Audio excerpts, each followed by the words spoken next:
मिटा दे अपनी हस्ती को अगर कुछ मर्तबा चाहे,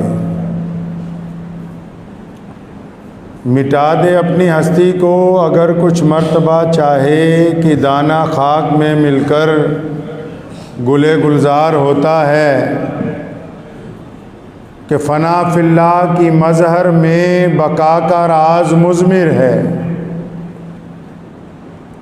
फ़ना फिल्लाह की मज़हर में बका का राज मुज़मिर है, जिन्हें मरना नहीं आता उन्हें जीना नहीं आता।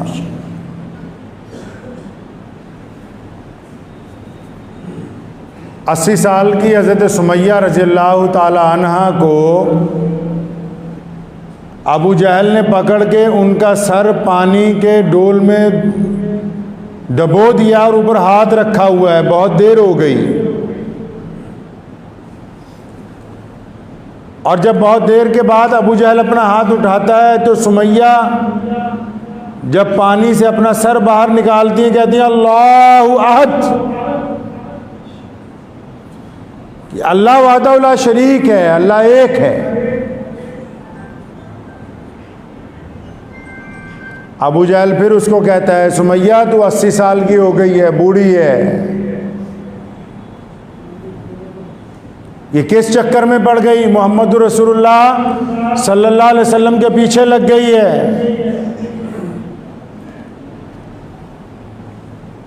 इस दीन को छोड़ दे ताकि हम तुझे अजियत ना दें। कुर्बान जाऊं, 80 साल की उस बूढ़ी औरत ने क्या कहा? फरमाने लगी अबू जहल अगर तू मेरी बोटियां भी कुत्तों से नुचवा दे तो मेरी रगों में जो कलमा ला इलाहा इल्लल्लाह मुहम्मदुर रसूलुल्लाह सल्लल्लाहु अलैहि वसल्लम दाखिल हो चुका है, ये निकल नहीं सकता।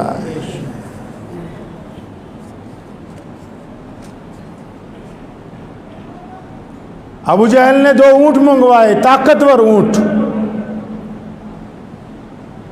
है सुमैया रज़ियल्लाहु ताला अन्हु के दोनों पांव अलग अलग ऊँटों से बांधे गए। फिर अबू जहल ने उनसे पूछा आखिरी मर्तबा कि अब भी बताएं आप इस्लाम को छोड़ने के लिए तैयार हैं? क्या तुम मोहम्मद रसूलुल्लाह सल्लल्लाहु अलैहि वसल्लम से नाउज़ बिल्लाह बेवफाई का ऐलान करती हो तो मैं तुम्हें छोड़ सकता हूँ। और तारीख़ इस्लाम इस बात की गवाही देती है कि हज़रत सुमैया रज़ियल्लाहु ताला अन्हु के जिस्म के 2 टुकड़े कर दिए गए, लेकिन इस्लाम की उस पहली औरत और बूढ़ी शहीद ने मोहम्मद रसूलुल्लाह सल्लल्लाहु अलैहि वसल्लम से बेवफाई नहीं की।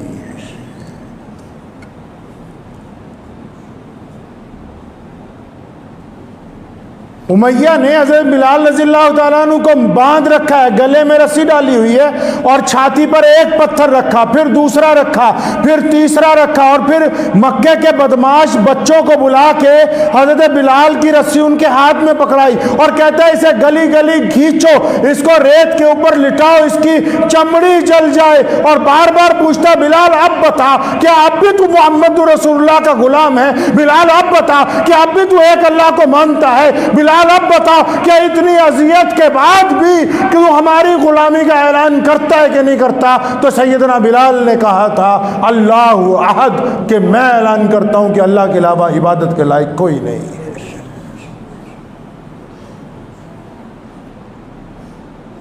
रईस मक्का मोहम्मद रसूलुल्लाह सल्लल्लाहु अलैहि वसल्लम के दोस्त हैं, बड़े उलुल आज़म साहबी, सबसे बड़े मुसलमान सैयदना अबू बकर सिद्दीक रज़ियल्लाहु ताला अन्हु।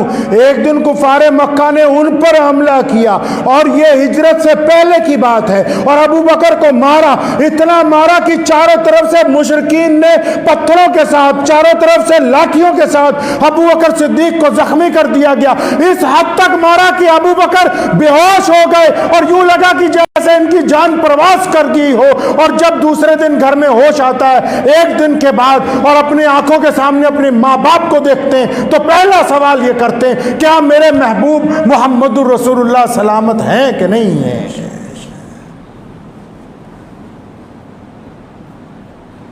यासिर बिन अम्मार रज़ियल्लाहु ताला अन्हु को बांध रखा है मक्का मुकर्रमा के बाहर,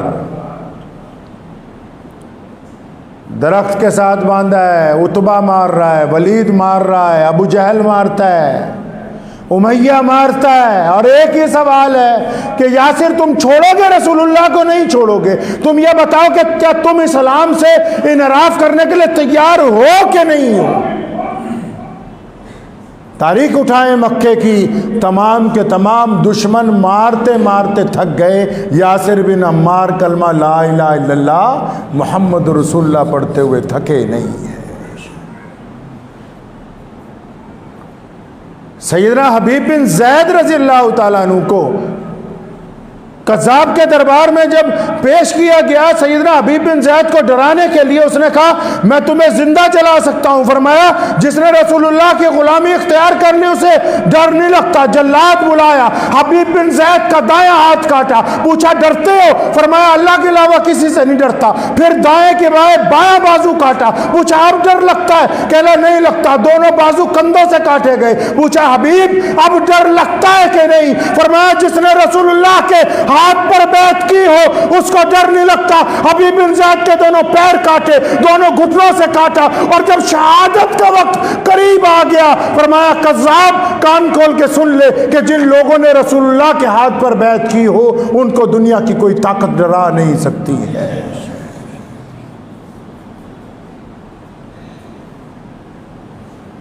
कितने सहाबा हैं? सैयदना अमीर हमज़ा रज़ियल्लाहु ताला अन्हु का जब जनाजा हुज़ूर सल्लल्लाहु अलैहि वसल्लम के पास लाया गया था, वो नबी जिन्होंने इंतहा जुल्म की बर्दाश्त की हो, जब अपने चचा के जनाजे को देखा कि छाती फटी हुई है, दिल निकाल लिया गया है, जिगर निकाल लिया गया है, पैर काट दिए गए हैं, आंखें निकाल दी गई हैं, ज़ुबान काट दी गई है, अपने चचा के जनाजे को देखा, उस चचा के जनाजे को जो सबसे ज़्यादा महबूब था मुहम्मद रसूलुल्लाह सल्लल्लाहु अलैहि वसल्लम की आंखें नम हो गई और फरमाया हमज़ा तो शौहदा के सरदार हैं आज से।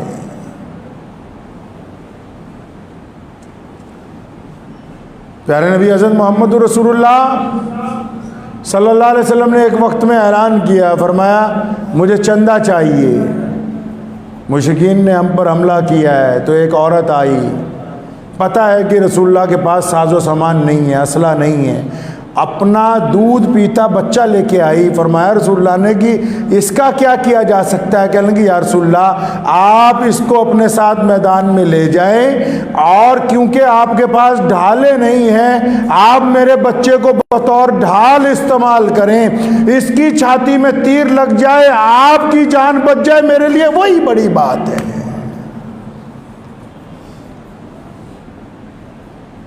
ये वाक़यात इसलिए नहीं सुना रहा हूँ कि ये किस्से कहानियाँ हैं। ये जिन पीरों ने और जिन बददियानत सरकारी मुल्लाओं ने पिछले 50 साल में यही बताया ना कि इतनी तस्बीहां पढ़ो इतना सवाब मिलेगा, ये उनको सुना रहा हूँ। फना फिल्लाह की मजहर में बका का राज मुज़मिर है। अल्लाह फरमाते हैं कि जो अकवाम कुर्बानियाँ देती हो, जिनमें हिम्मत हो किसी काम को तकमील तक पहुँचाने की, कारोबार में अगर आप कुर्बानी देते हैं तो दौलत नहीं आती, जिस्म पर आप मेहनत करते हैं तो सेहत नहीं बनती, बच्चे पे आप मेहनत करते हैं तो आलिम नहीं बनता है, मकान पे आप मेहनत करते हैं तो खूबसूरत नहीं बनता है, खेत में आप मेहनत करते हैं तो बेहतरीन अनाज पैदा नहीं होता है। ये किसने कहा कि दीन जो है सिर्फ नरमी का नाम है, दीन तो सिर्फ दुआओं का नाम है। जो लोग दीन पर चलते हैं मुश्किलात भी उन्हीं के लिए। अगर कोई अपने आप को दीन का दाई कहलाना चाहता है तो उसे रसूलुल्लाह सल्लल्लाहु अलैहि वसल्लम की तरह ईंट पत्थर खाने होंगे। जब तक नहीं पढ़ते वो दीन का दाई नहीं बन सकता है। अगर कोई चाहता है कि मैं इस्लाम का शेर कहलवाऊं, उसे मोहम्मद रसूलुल्लाह के तर्ज पर शाह बिन अबी तालिब की तरह कई साल कैद के गुजारने होंगे। नबूवत के 14 साल मुश्किलात से पुर साल हैं। आप अंदाज़ा लगाएं, हज़रत सहाबा किराम रज़ियल्लाहु ताला अन्हु ने भूखे पेट पर पत्थर बांध के जब जंग खंदक की तैयारी की तो रसूलुल्लाह ने क्या फरमाया?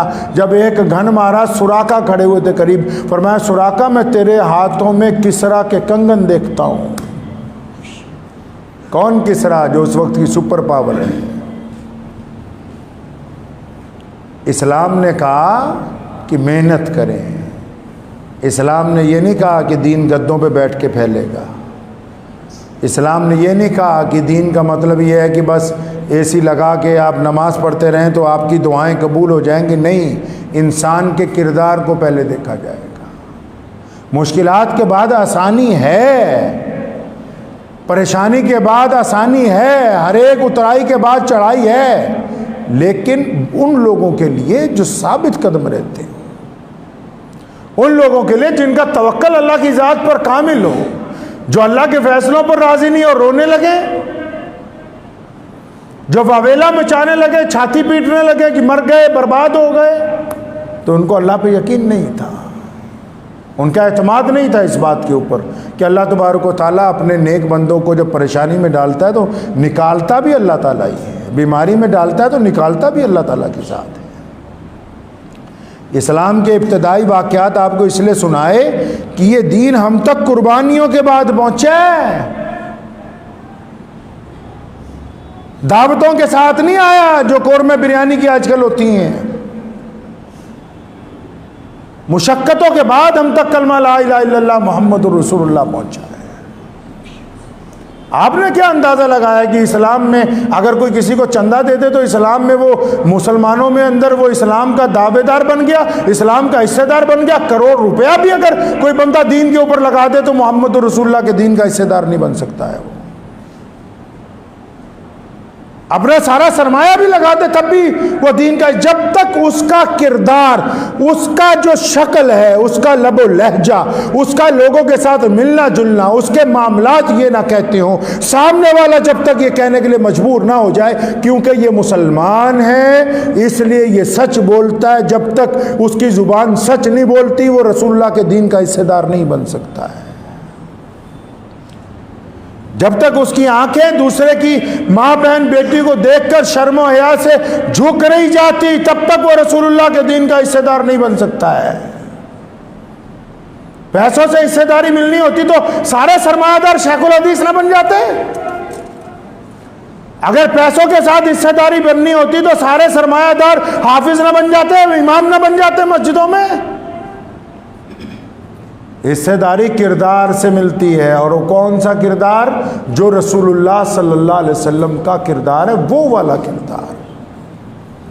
और रसूलुल्लाह के किरदार में खोट नहीं है। क्या नहीं है जी? खोट नहीं है। जिनका दिल बेईमान है, आंखें कुछ कहती हैं, ज़ुबान कुछ कहती है, और दिल में इरादा कुछ है। कुरान ने कहा ये मुनाफिक हैं। कुरान ने कहा ये मुनाफिक हैं, बेईमान है ये। जिसका जाहिर उसके बातिन से ज्यादा अच्छा है वो मुनाफिक है, और जिसका बातिन उसके जाहिर से ज्यादा अच्छा है वो ईमान वाला है। दिखावे के ईमान वाले तो पूरी दुनिया में बथेरे मिल जाएंगे, असल ईमान वाला वो है जिसका किरदार ईमान की तरह बोलता हो। इस्लाम ने कहा है कि हर मुश्किल के बाद आसानी है, ये नहीं कहा कि आसानी ही आसानी है। ज़रा सी कोई परेशानी आती है तो बाज़ हज़रात पूछते हैं दुआ नहीं कबूल हो रही, बाज़ हज़रात पूछते हैं कि ये तो बहुत अल्लाह वाले बुज़ुर्ग थे, इन पे क्यों परेशानी आ गई है जी। दोस्ती अल्लाह से लगानी हो और फिर कहता परेशानी ना आए, मज़े ही मज़े हों, तो मज़े तो दुनिया में ईमान वालों के लिए नहीं रखे गए, मुश्किलात में रखा गया ताकि ये अल्लाह के साथ जुड़े रहें, इनकी दयानतदारी कायम रहे, ईमानदारी कायम रहे इनके अंदर।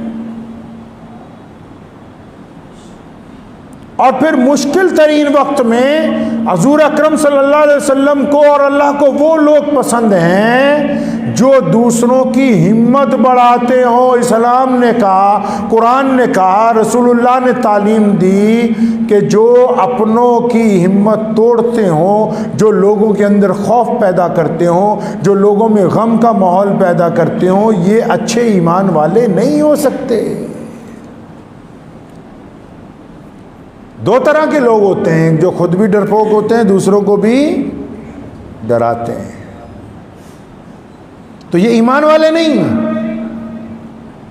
क्योंकि इनका यकीन अल्लाह के ऊपर कामिल नहीं कि नफ़े और नुकसान का मालिक कौन है जी? अल्लाह ताला है। अगर अल्लाह चाहे दुनिया में किसी को इज़्ज़त देना और पूरी दुनिया चाहे कि हमने इज़्ज़त नहीं देनी, तो लेकिन होगा वही जो अल्लाह चाहते हैं। और अल्लाह चाहें कि इज़्ज़त नहीं देनी, फिर पूरी दुनिया की हुकूमतें लगी रहें कि इसको हम इज़्ज़तदार बंदा बना के पेश करें, तो तब भी वो पेश भी करेंगे, लेकिन उसके बावजूद जो आवाम है उनके दिलों में उसकी इज़्ज़त कभी नहीं आएगी। इस बात को तो तय करें ना पहले कि लोगों को डराना छोड़ दें। मैं लोगों से मुराद सिर्फ मुसलमानों की बात नहीं कर रहा हूं, हर एक बंदा जो आपके ताल्लुक में है, अब उसका मजहब कुछ भी हो सकता है, आप उसको डराते हैं। कोई बीमार हो जाता है, अब जाके कहते हो इस बीमारी से तो हमारे चचा का इंतकाल हो गया, अगला और डर जाता है। अगर उसने 1 साल जीना है तो 1 महीना ही जीता है। किसी के कारोबार में घाटा पड़ गया, वो आपको बताता है कि ऐसे ऐसे भाई मेरे साथ हो गया, और डराते हो उसको। कोई पड़ोसी परेशान है, इस उम्मीद पर जी रहे हो कि ये मर जाए, ये बर्बाद हो जाए तो फिर इसका मकान मैं खरीद लूं।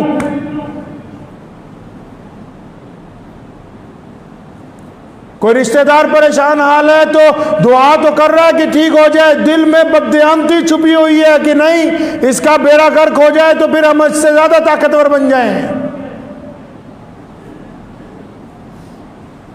अल्लाह ताला दिलों के हाल जानता है, तभी तो कहा ना वही लुल्ली कुल्ली हुमाज़ातिल लुमाज़ा, फरमाया वैल और तबाही उन लोगों के लिए जो सारा दिन दूसरों के ऐब तलाश करते हैं फिर आगे जाके बताते फिरते हैं।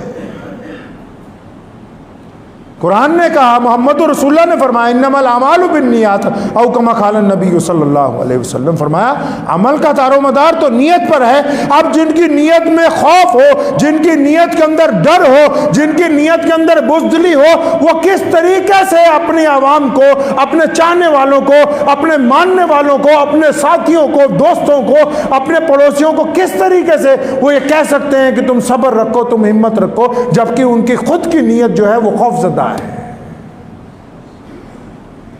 वो नहीं कुछ कर सकते।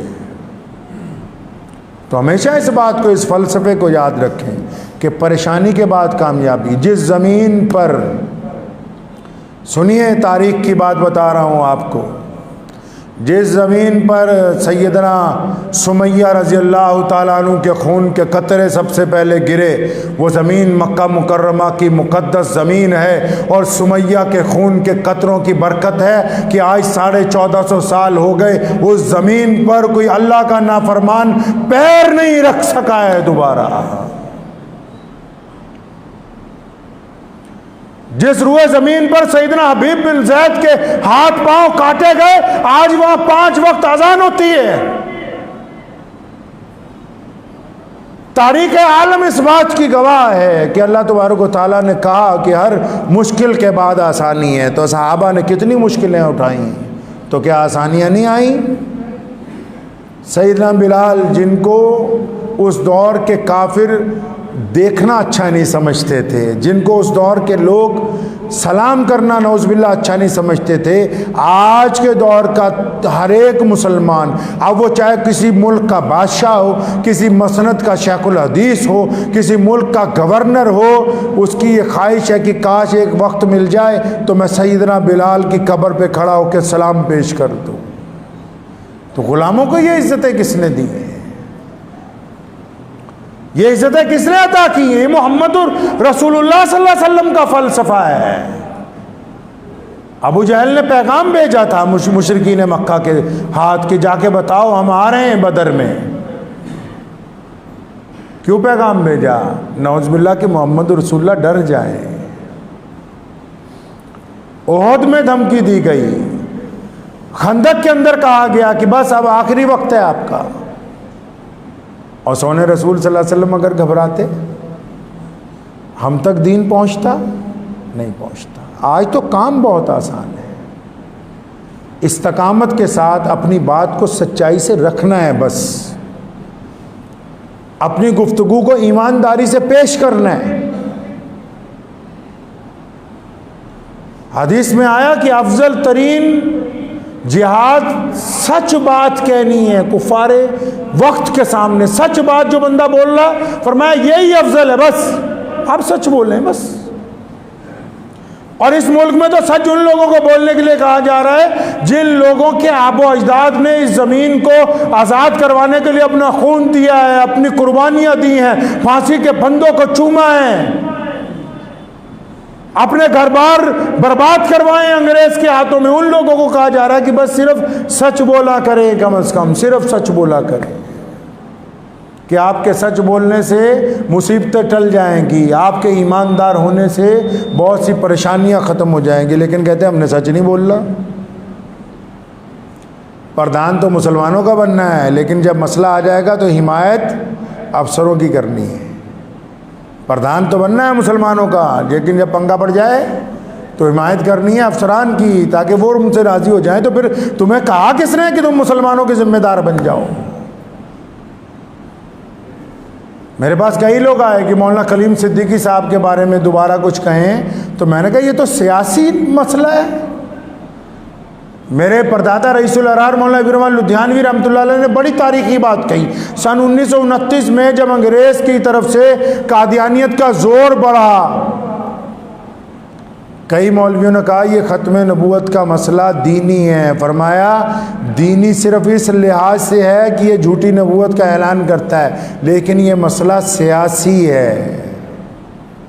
सियासी क्यों है जी? क्योंकि अंग्रेज़ मिर्ज़ा ग़ुलाम कादियानी को प्रोजेक्ट करके ये चाहता है कि मुसलमान देश की आज़ादी से पीछे हट जाएं, हमें ज़्यादा देर तक इस मुल्क में राज करने का मौका मिले। फरमाया जब तक इसको सियासी ताकत से जवाब नहीं देंगे मसला हल नहीं होगा।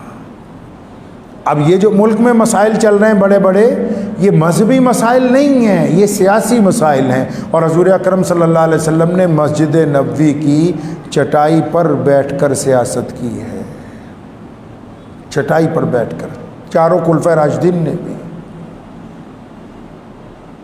अब अगर झूठा मुकदमा पड़ भी गया, अब सरकार को तो पता है कि भाई इन्होंने एक ही काम करना है, वकील करवा के देना। कईयों को मेरी ये बात चुभ जाती है कि जी बड़े मौलवियों के ख़िलाफ़ ना बोलो। मैं इसलिए कह रहा हूँ कि भाई अगर किसी को कौम ने बड़ा बनाया, किस लिए बनाया? घर में बावर्ची खाने में जिसकी ड्यूटी है खाना बनाने की ना, शाम को नहीं पहुँचेंगे तो नाराज़ नहीं होंगे आप?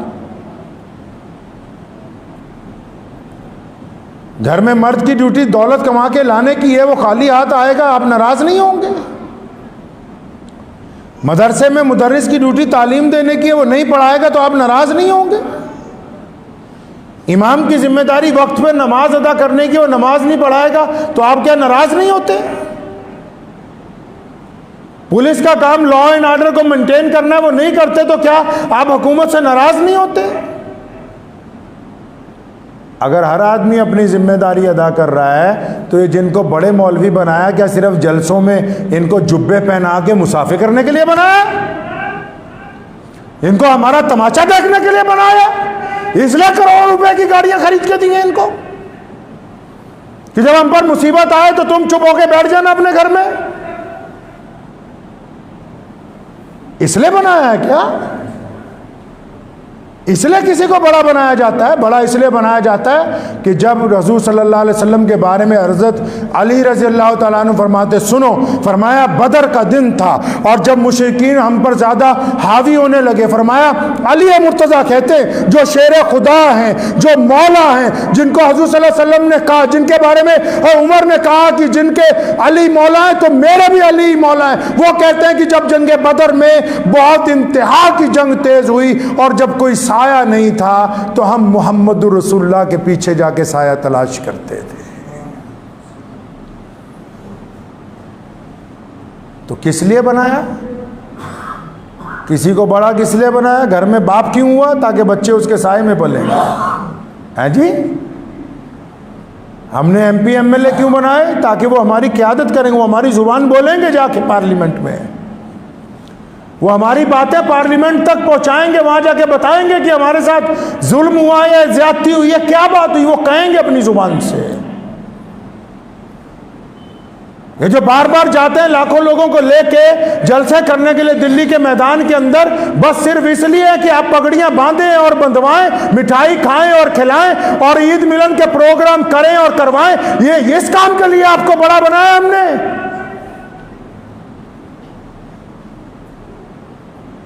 कि हमारी जब बेबसी हो तो उसका तमाशा जब पूरी अकवाम देखें तो आप भी एक तरफ बैठ के कहें कि हाँ हमने तो एक प्रेस नोट जारी कर दिया। बस प्रेस नोट अगर जारी करने का मसला है, फिर उसके लिए तो 2 सेक्रेटरी रख लिए जाए, पूरी कौम रख ले 2 बंदों को, ये प्रेस नोट निकाल दिया करें टाइम के ऊपर। दिल्ली की जामा मस्जिद के मेंबर पर कोई बैठा हो और उसकी जुबान ना खुलती हो, और मुस्लिम मुल्क के 4 बड़े मदरसे, दारुल उलूम देवबंद है, नदवतुल उलमा है, अलीगढ़ की मुस्लिम यूनिवर्सिटी है, मज़ारुल उलूम है, और वो खामोश रहे कि जी हमारे एक आलिम दीन के साथ ज़्यादती हुई है, हम कुछ नहीं बोल सकते। तो फिर आप बड़े बने क्यों हैं? कोई आपके बगैर ऐसा तो नहीं कि कौम नहीं चलेगी, ऐसा भी नहीं है। मैं नहीं रहूँगा तब भी मस्जिद आबाद रहेगी। तो ऐसा तो नहीं है कि किसी के बगैर दीन नहीं चलेगा, इस्लाम नहीं चलेगा। मुझे बहुत सारे लोगों ने रोका कि उन लोगों पे एतराज़ ना करें। क्यों, क्या वजह हो गई, पता तो लगे। क्या हमारा काम एक वकील करवा कर देना है, इसी में आप हम पे एहसान चढ़ा रहे हैं कि वकील करवा दिया है? आप जाके मिलते वज़ीर आज़म को, क्योंकि हम इस मुल्क में जिस तरह और लोग बसते हैं हम भी बसते हैं। आप जाके अपनी बात करते, आपने वक्त ही नहीं मांगा। आप यूपी के वजीर आला को मिलते, जाके अपनी बात तो रखते, आपने वक्त ही नहीं मांगा। आप पार्लियामेंट की सब कमेटियों के साथ मुलाकात करते, उनको बताते कि ये जो मुकदमा दर्ज हुआ मौलाना पर, झूठा मुकदमा दर्ज हो गया, आप गए ही नहीं उठ के। आप प्रेस क्लब ऑफ इंडिया तक नहीं गए, जाके उन सबूतों को पेश करते कि जनाब ये देखिए ये ज्यादती हो गई है, इस ज्यादती को रद्द कर देना चाहिए, मुसलमानों को बड़ी तकलीफ पहुंची है, मुसलमानों के साथ साथ पूरे देश में जो इंसाफ पसंद लोग हैं उनको तकलीफ पहुंची है, आप खामोश रहे। तो कहीं ना कहीं ये ज़रूरी नहीं है कि जो लोग सियासी तौर पर हमारे मुखालिफ हैं सिर्फ उन्हीं का कसूर है, उनका कसूर नहीं है, कसूर हमारा भी है। जिन लोगों को हमने अपना कायद बनाया है, जिनको हमने अपना लीडर बनाया, जिनके हाथ में हमने अपनी तकदीर की रस्सी पकड़ा दी, तो उन्होंने हमें ही नज़रअंदाज कर दिया। किसी ने कहा ना, वक्त भी हो गया कि तू इधर उधर की ना बात कर, ये बता कि काफिला क्यों लुटा। किसी ने अपने कायद से कहा, लीडर से, कि तू इधर उधर की ना बात कर, ये बता कि काफिला क्यों लुटा। मुझे राहज़नों से गिला नहीं, तेरी रहबरी का सवाल है। दुआ कीजिए अल्लाह मुझे और आपको इस पे अमल की तौफीक अता फरमाए। व आखिर दावाना अल्हम्दुलिल्लाह।